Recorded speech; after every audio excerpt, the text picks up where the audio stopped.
And we're off to the races. Ladies and gentlemen, welcome to another Almost Famous radio podcast with yours truly, Jim Francis, where almost every day, every night that is, I bring a very cool, colorful sometimes person with all the dynamic, right, to blow the lid off this place. I'm super excited because my next artist is unbelievable. As you can see already, look, the tabloids. Italian American singer, songwriter. Guys, give it up for my good friend, Jess Casinelli. Hi.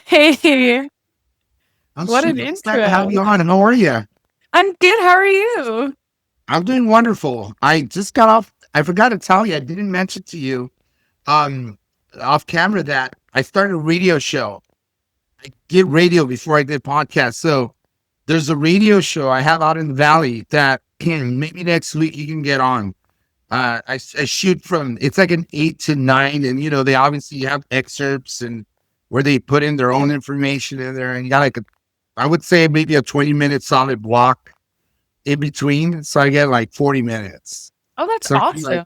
yeah, so maybe like 8:40 or so, I'll get you on for like 10 minutes. Then we could promote all your cool music. I would love that. Thank you. Yeah, me Thank you for too. having me on this too. It's been 2 months, 2 years, give or take, right? We settled on Nice 2023 when, Yeah, maybe like 2.5 cool. years. Huh? I think 2.5 years sounds right.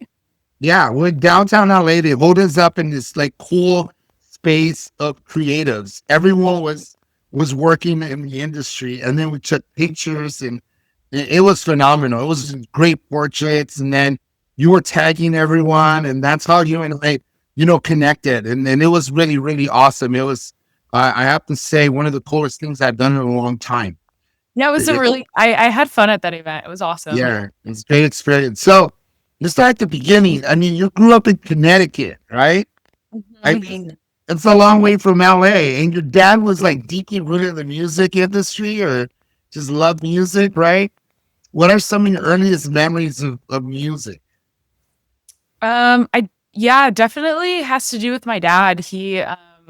He was A&R in New York City, so Connecticut's pretty close to New York, depending on where you are. And my hometown is like 45 to 50 minutes on the train to New York Okay. City.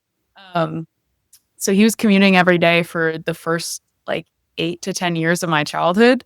Um, so he worked with Atlantic Records, Sony Columbia. He did independent stuff. And he's also a musician.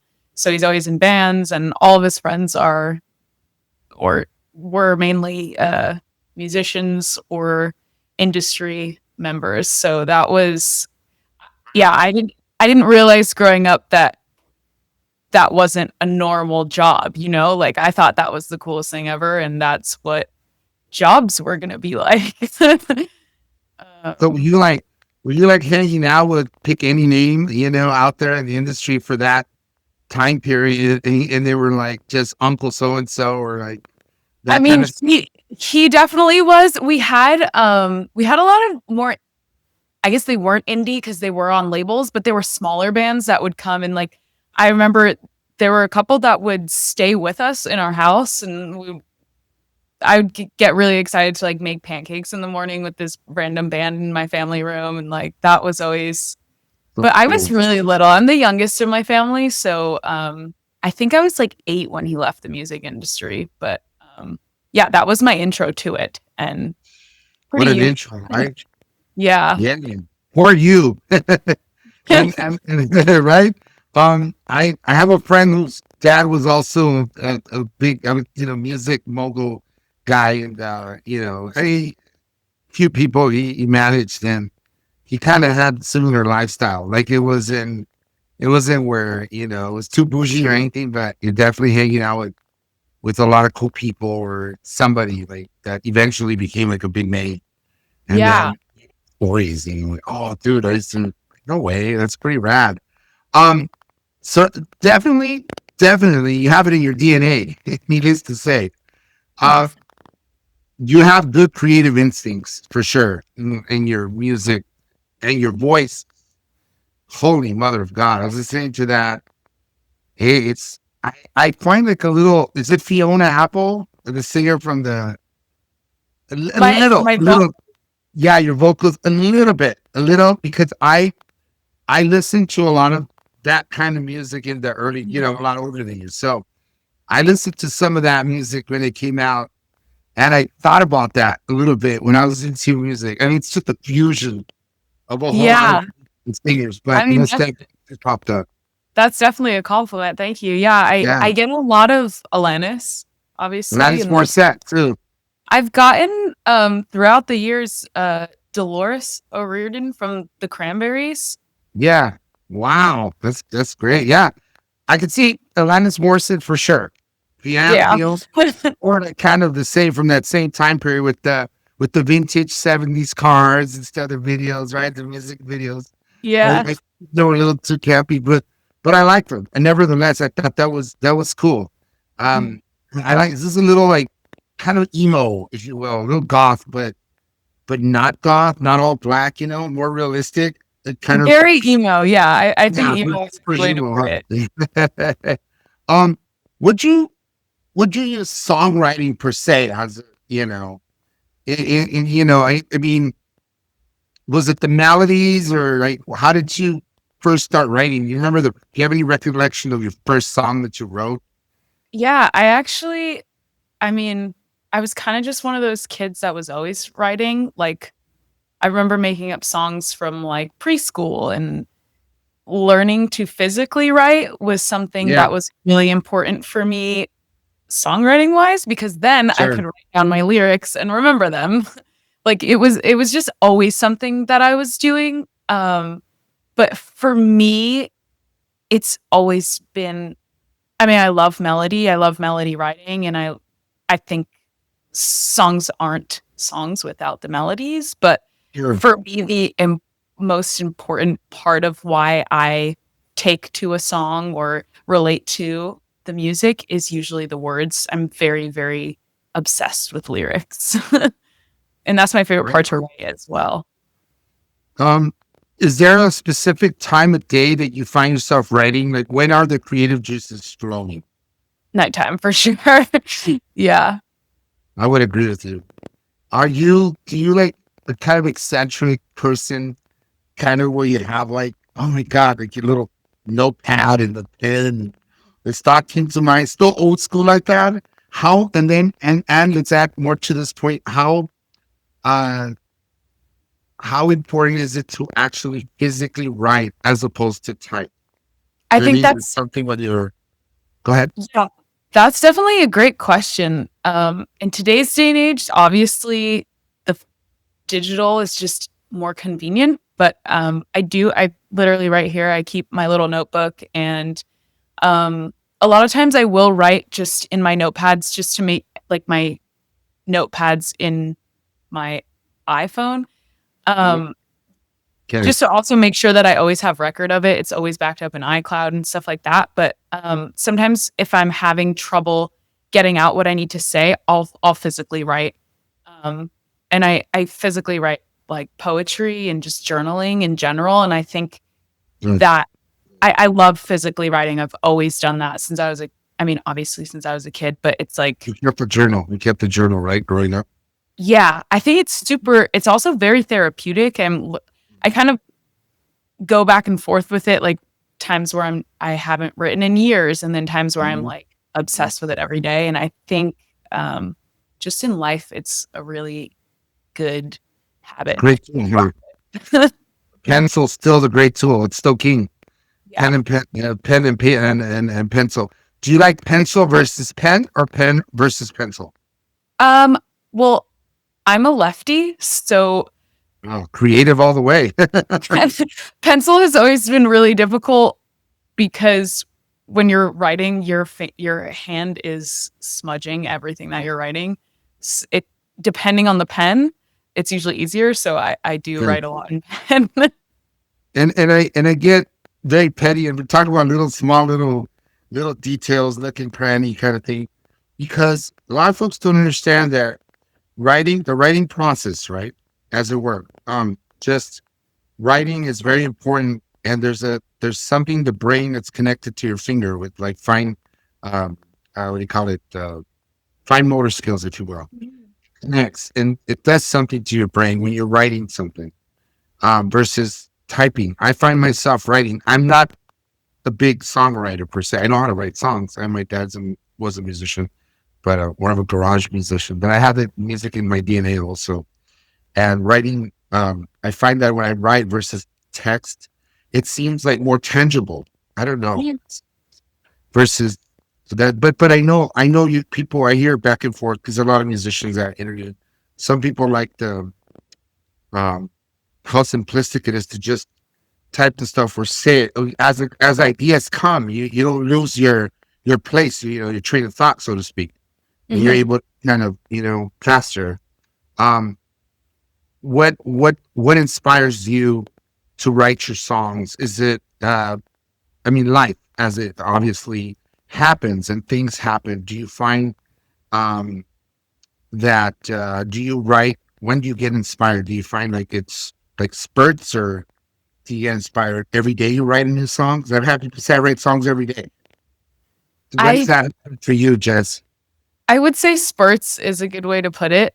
I I know going through a lot and the turmoil of life is definitely, unfortunately, helpful for creativity. Maybe not, maybe sometimes honestly not even in the moment, just looking back at it and being Right, able to right, slip into that. Um, sure, but yeah, there have been times where I'm like, maybe in the past, just been completely heartbroken. And in that moment, I can write a song in like 5 minutes. And then it's like, how did that it's happen? It's just kind of, it's, a masterpiece. yeah, it's really, those are really special, those type of writings. But Yeah, right now I've been really focusing on crafting.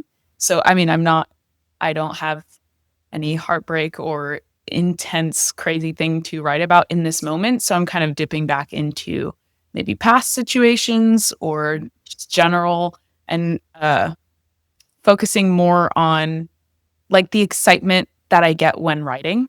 So yeah, I think that's my inspiration right now. I'm always like, oh, I can't wait to finish this chorus, or right, uh, sure, rather than like, oh, I need to get this out. Something's wrong. For me, it's a lot of sad songs. So a lot of times it is sure, like when something is yeah. wrong. They're full of emotion and It's a way comes to from the process.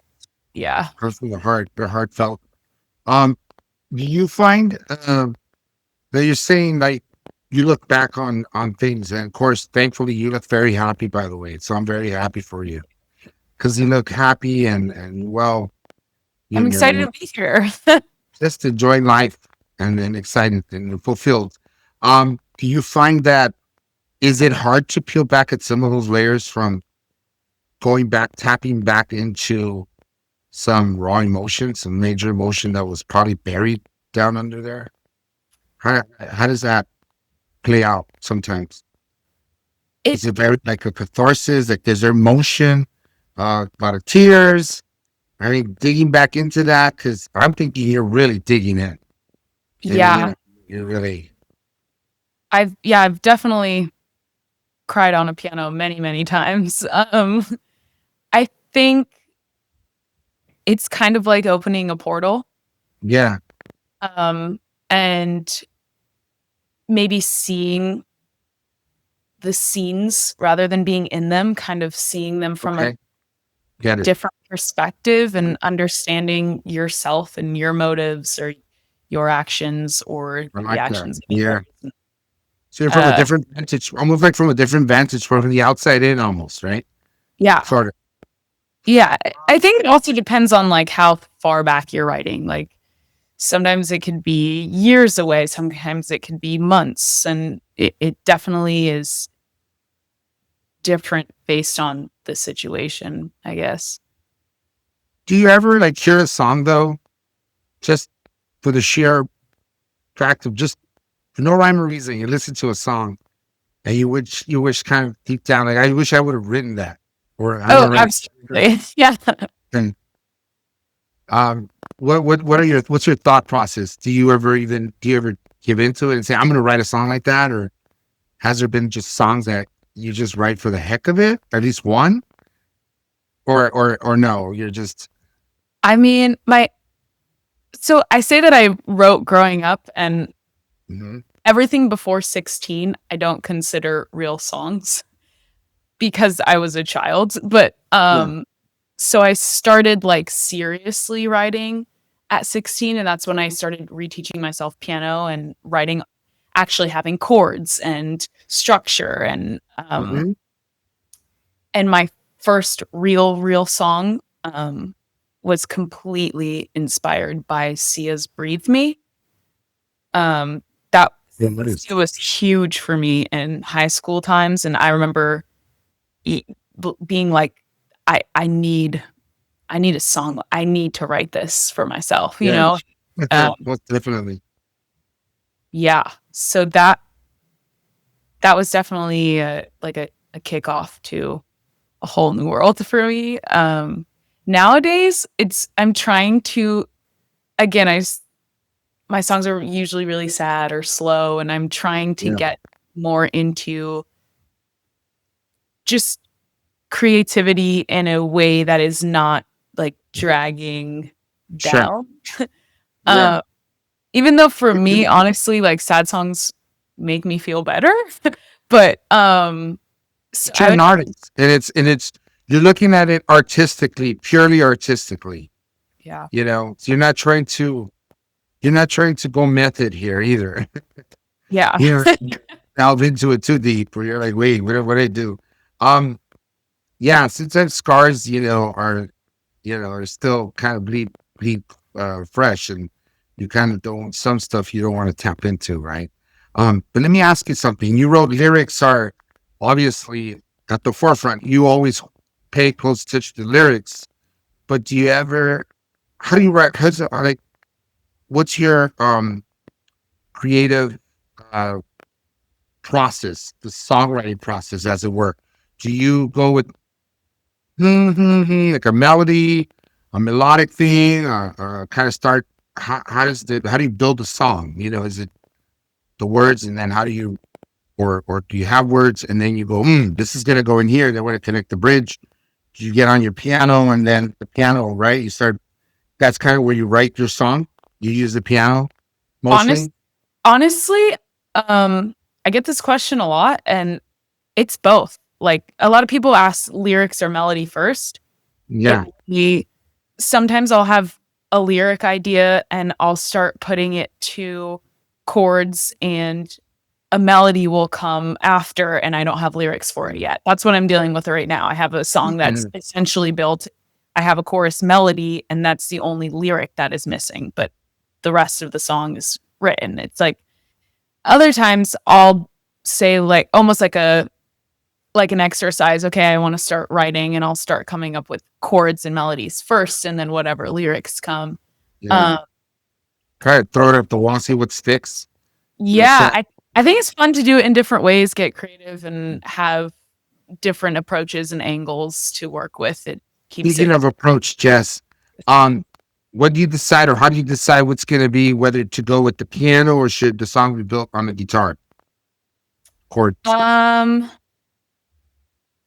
that's a good question. I I guess I kind of just feel it out. Whatever. I also instinctive? switch sometimes. Like if I'm not doing well with a song on one instrument, I'll try and switch it to the next one and see if something better comes out. Excellent. Sometimes the mood, right, of the song. Yeah. Okay, probably piano. I don't know. Yeah. Um, what's the latest? You have a latest song that you're dropping, right? You dropped last Friday, is that right? Yeah, I just Yeah. released one. This is my first song of Listen. 2025, so All right. a Tell little us late. about it. What were you feeling at the time? What inspired you to write it? Yeah, Start. that one's an interesting one. It's like it's I guess a breakup song, but about somebody else and just having to watch somebody else go through heartbreak and how uncomfortable and difficult that can be, and just really trying to help in ways that you kind of can't, but just it's a third party perspective of a breakup, I guess. Yeah, that's interesting, isn't it? Yeah. Yeah, that always is interesting. To kind of partake in that, I kind of wonder what led to it. Do you ever find that people break up? Do you ever try to bring them back together? Is that like in your nature, or is it Um, like when they got they breakups, you can write a song? No, I'm kidding. It's a joke. I've probably as a kid that would have been my approach, but No, totally. I think just making sure that both parties are good and okay, and as long as it's what's best for the What situation, I think. One of the things I like about your approach, you're just personal. Most of the songs are personal, very emotionally driven. It's just vulnerability, man. The vulnerability. Is it difficult to release songs? Like I was gonna say, yeah, that's probably the worst part about the releases is like yeah, I've said it before. Feels like you're publishing a diary entry. You're kind of like, mhm, here is everything I felt in this moment, and probably way right, too much for somebody to know about me, but yeah, it's there. It's just how yeah, like, even as a kid, that's just always how I was writing, was very, very personal and very much what was going on or what I was experiencing. yeah. Um, I like the ones you love. That song. mhm. That the That's the song one. is really good. It's really Thank you good. so much. Thank you for Yeah, listening. yeah. Um, yeah. That's my job. Right, listen to songs and from different artists, especially the ones I'm gonna have, and then there's certain songs that I feel like I just like them, just the melody, perhaps. Um, and yeah, Like, you're what do you focus on more when you're listening to music? all right. You want to turn around the tables around here? Right. What I like? Okay, so I like melody. I'm not gonna lie to you. Melodic. I love it. I love. Um, I mean, really get into. I'm a heavy metal guy. So Okay. Bruce Dickinson, man, Iron Maiden. I'm like all over that. I love just the depth of the voice, and the opera, the theatrics, then the Uh-huh. guitar riffs, and it just puts me in as you notice, I got emotionally happy. I like really, it transcends me, and I love that. And so I go to a lot of concerts with my wife too. I like going to metal concerts, but I like theatrics. I like theater rock. I like, yeah, Queen would have been great back in the day. Awesome. Tool. I mean, bands like that. It just come alive. But now, when I listen to a song like Britney Spears or in the past or Demi Lovato or bands, um, there's the one that I like with Sia with uh, Shia LaBeouf, where he's like following her, he's chasing her around. I really Oh like that. yeah. God, that song is so good. There's a Yeah. quality to it. It's super catchy, and the chorus is phenomenal. And I love choruses. That's one of the things that really drives me insane about a song. Um, it's the chorus of a song or the bridge, and the crescendo as it's growing. It's hyping up to that moment where it's gonna deliver the punch, if you will. I love it, and that's why I love music. Now, there's been a lot of like kind of sad emo. I mean, we could dive into this all. We could talk about me all night long. This is about you, Jess, because the thing is, I could stand. I mean, I got so many bands. I mean, Susie and the Banshees. I mean, goth music. God, I mean, Death Can Dance. So you go back 80s, Wow. and I'm younger, but I listen. My uncles and cousins listen to a lot of metal and new wave and the Smiths and the Cure and all that music. We died in was it the double decker bus, right? Morrissey. Yeah. I but it's like they're dying in the double decker bus. Crying out loud, it sounds freaking rad when you're listening to it. Yeah, the Smiths have some dark lyrics. All right, but they're good, right? Yeah. And it's like the queen is dead. I mean, gosh, dude. So, but it's that out the new wave sound that just captures it. You know music, so Mhm. the lyrics are you're about the lyrics, but when you listen to the song, can you listen to it without being judgmental? That's another great question for you. Can you mean and like bias? Like, okay, the words are kind of, the is it always about the core of the song? Can it just be like I just finished doing the the Smiths, the Morrissey, Ye- graduated in a Colorado, and the paradox to that, like it's serious, it's a bad thing, but dude, I'm dancing to that song, right? It's what all new wave kids were doing back in the 80s and 90s. yeah. Yeah, How I do you think feel about that? I should probably be less judgmental of lyrics because it is something that like I do feel like a lot. I mean, maybe because I listen to pop music and sometimes there is pop music that is maybe not necessarily being put out for the lyrics. Yeah. So I think I also have to focus on intention when I'm judging per se a song, I guess. I think my own lyrics I'm extremely judgmental of. Like if I release a song last year, I hate it by the next year. I'm like, those lyrics suck. They could be better. And maybe that's kind of just, but I do love like dark lyrics and happy melodies or opposite. I think those type of songs are really cool. The Cure, right? Yeah. Yeah. It's Like something else. sometimes But we don't realize what we're listening to. right. Um, do you do you tend to come in with like a fully fleshed out idea, or do you kind of build things together like kind of from scratch? I think it depends on the song. Okay. I've definitely done both. Yeah. What's the shortest song you've ever written, time wise? That's still good, right? Because we talked about the 5 minutes. Sometimes you write it Oh wait, I 5 minutes. think I lost you for a second. What was the Oh, question? oh yeah, like what's the shortest song? The shortest amount of time it's taking you to write a song, the shortest amount of time, and then also what song has it been a good song at that, or has it just been like you thought? Well, I didn't put great thought into it, you know. I would say like 20 minutes, and it was one of my favorite songs for a while. Now, again, like I would probably look back on it and be like, that song sucks. But for a while, it was for like maybe 4 years, it was Groundbreaking, my right? favorite song of Fantastic. Yeah. mine.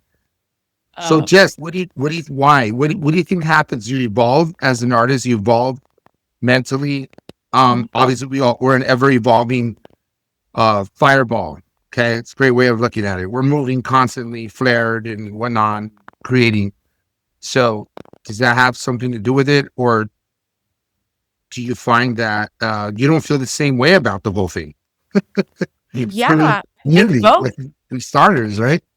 Yeah, definitely both. And also, I mean, I'm 28 now, and songs I wrote when I was 22, I can maybe I still like them because they meant something to me back then, but I can hear them and be like, "Oh, I could do that so much better now," like but I think I'm just a little bit of a perfectionist. I love it. But yeah, we're always changing and evolving, and Yeah, the thing about writing so personally and specifically about situations is you do change feelings about them, but it's kind of cool to also be put back into those feelings once you're over the situation.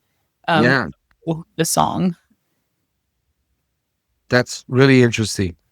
Um, because you know, I I enjoyed this conversation, Jess, not just because we've known each other for a while, but the fact of the matter is true. You're very tremendously profound. So that's how this whole thing. It's weird. Like we're just talking, and and I'm getting more into deeper questions, regarding the theme, the music, obviously in this case. But some people tend to go with melody versus lyrics, right?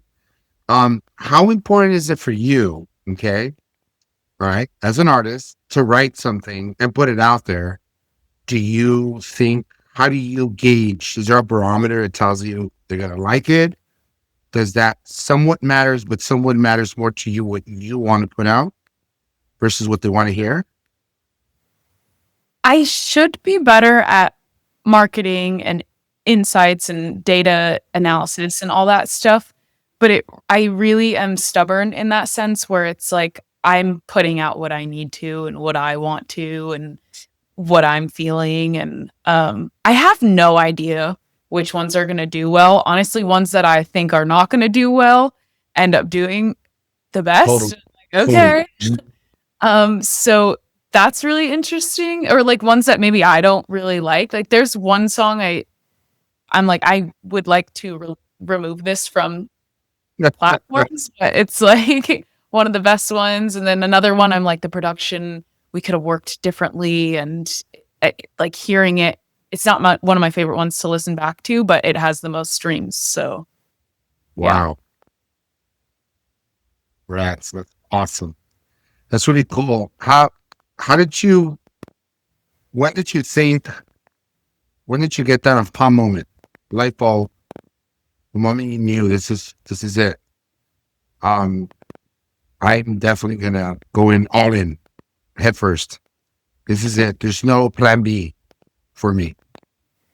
Um, I think I always had it. I think since I was a kid, I was like, I don't want to do anything else.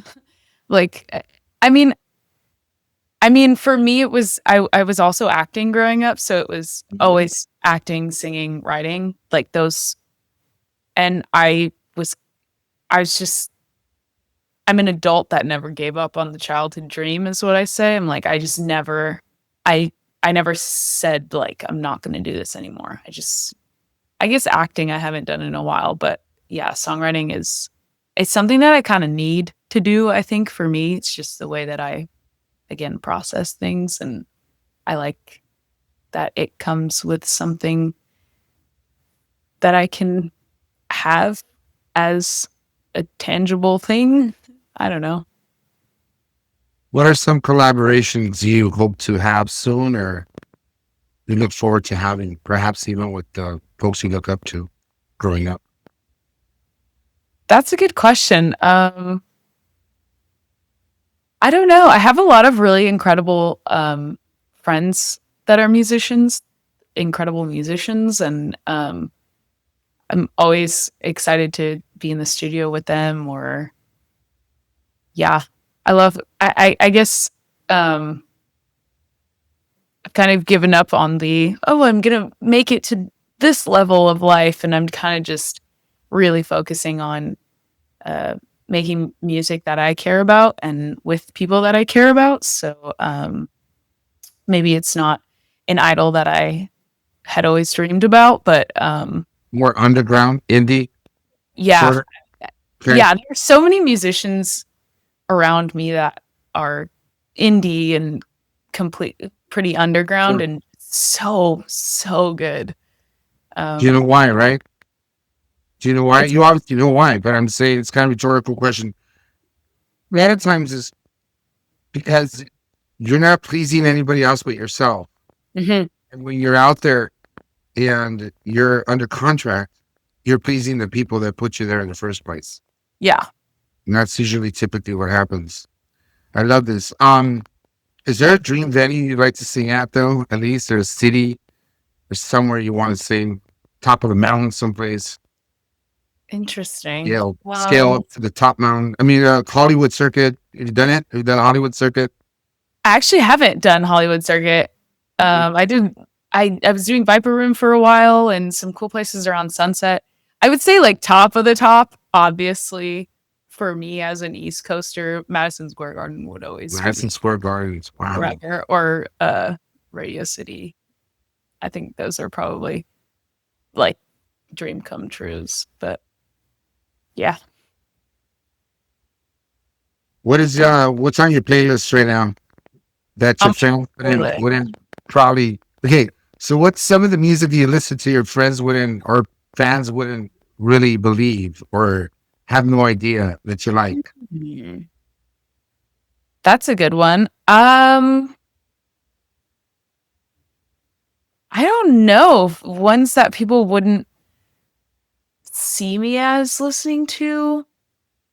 Yeah. That's a hard one. I'll have to think about that. But Okay, we'll do part two. When we come back for part two on this podcast, that you can tell me. yeah, my playlist right now is pretty heavy with Conan Gray. I really, really like his stuff lately. His new album's really, really good. Yeah. How about you? Sure. Me? Do you have any new stuff that you've been listening to? Yes. Just threw it right back at me. Cypress Hill, I haven't heard it in a long time. I started listening to them again. Okay. Red Hot Chili Peppers. Circling You back. know, they're pretty transparent. Like, you see me, you know what kind of music I like. Bad, Beastie Boys, Awesome. the Misfits. I'm big. You have you have great music taste. For Misfits, man. All right, I could cuss here. I was gonna say, oops, that's supposed. FCC's gonna come after me. What song on that note, and no pun intended, what song never ceases to fail to like bring your spirit up? You know, what's like that to inspire you, that no matter how many times you listen to it, it's like the go-to song, you know, for the to vibe on any given day. This is probably a random one. I think Clarity by Zed, it just completely brings me back to high school and a feeling of like freedom right before I had to have a job and pay taxes. And yeah, I think Clarity by Zed is that is for me. I've heard it a million times in my life, and every time I hear it, I'm just back in like summer at home in Connecticut, and life is good. For me, it's Foo Fighters, Times Like These. Oh, Absolutely enjoy that song. I can listen to it a million times. I don't know how to play it on guitar, and no, I don't have the guitar with me, so you're not gonna get me to play it. I owe you that next time. yeah. For sure. Yeah, Times Like These. It's a phenomenal, masterful song, well put together. It's that one in Fall to Pieces, with Velvet Revolver. Remember that one band? Scott Weiland and Slash. It was all the members of Guns N' Roses, but with Scott Weiland and STP. That Fall to Pieces song. Listen to that. The thing is, it's one of those too. Like, you think, okay, well, it's not. It's meant to be kind of like a downer, like it's emo, but then wow, there's this thing where it uplifts you. And I really, really like that song. I can listen to it like a million times, and my girl's like, dude, keep it up. Back to it. I go back to it. Like, I'll listen to it. I'm like, it just makes me feel a certain way. At any rate, Jess, that's our show. I want to ask you real quick, just for the sake of time. Otherwise, we'd be on for like an hour and a half. What are your social media handles? If you can give that to the world, please. So it's just my name, my artist name. It's just Jess Casinelli. Casinelli is very Italian, so it's My wife's Italian. Yeah. one S, one N, and two L's, and an I at the end. Yeah. You. Yeah. What part of Italy do you watch from?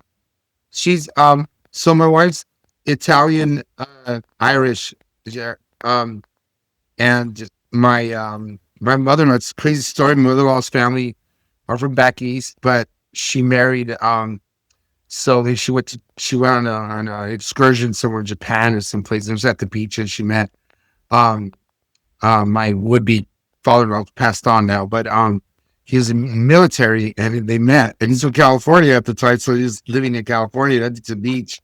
So he meets her and then says, hey, I want you to marry me. And it's to California. And she's like a California girl. I had to move it to Camarillo. And a few years later, my wife was born, and the rest is history. She's a total American girl, but she's Italian. She's wow. Spanish, yeah, the Spanish. It's great story. And then funny. Okay, here's we're talking music here. You heard of the band? Probably heard. I don't know that you listened to it, but there's a band, Suicidal Tendencies, right? Mm-hmm. Right, Suicidal Tendencies, a huge band in the '80s. I think Robert Trujillo, Metallica guy, came out of that band. Okay. So anyway, lead singer buys a house out in the Camarillo, and they destroy this house for MTV. Back when MTV was an old theatrics, and they're a rock band, thrash metal, right? So they tear the thing, and lo and behold, my wife told me, the guy in Suicidal Tendencies bought the house. There's no idea that they were going to destroy it. So we're looking at this stuff like, oh, we should look it up. MTV, on YouTube. Thank God for YouTube, right? Yeah, this is a total sidebar, but it's funny. It's worth talking about. Then we look it up, and it's like, oh my god, look what did you? They're destroying the house, and it's like that was her childhood house. Oh my god. That's That is a kind of rock. sad. Was she upset about it? No, because they sold the house to the lead frontman of suicidal tendencies. I can't think of his name right off the top. And yeah, kind of. It's like because you could see sort of like the layout. Oh, this is my room. And, oh my god, That is a wild story. it's a crazy story. I got lots of stories because I was a limo driver. You know that, right? Yeah, I remember I that. told you, and I have a Juicy Jesus Confessions of a Limo Driver podcast. One of my first ones I started during the pandemic. But anyway, it's been nothing but fun. I'm gonna let you go back to what you're doing because you have such great taste for music. Keep on doing. A real treat to be able to talk to you. And I'll have this out in a few days. You do have a few of them ahead of you because I do them all the time, but I'll make sure we get yours out as soon as I possibly can. Thank you so much. Thank you for having me. It was so good to see you. Yeah, likewise. Oh my God. Jess Casinelli, ladies and gentlemen. So that's my show, Almost Famous Radio Podcast with Jim Francis Meta. I hope everyone has a great evening. Hello and goodbye until we meet again, guys. That's my show. Thank you. God bless you. Bye. Bye now. Get some rest.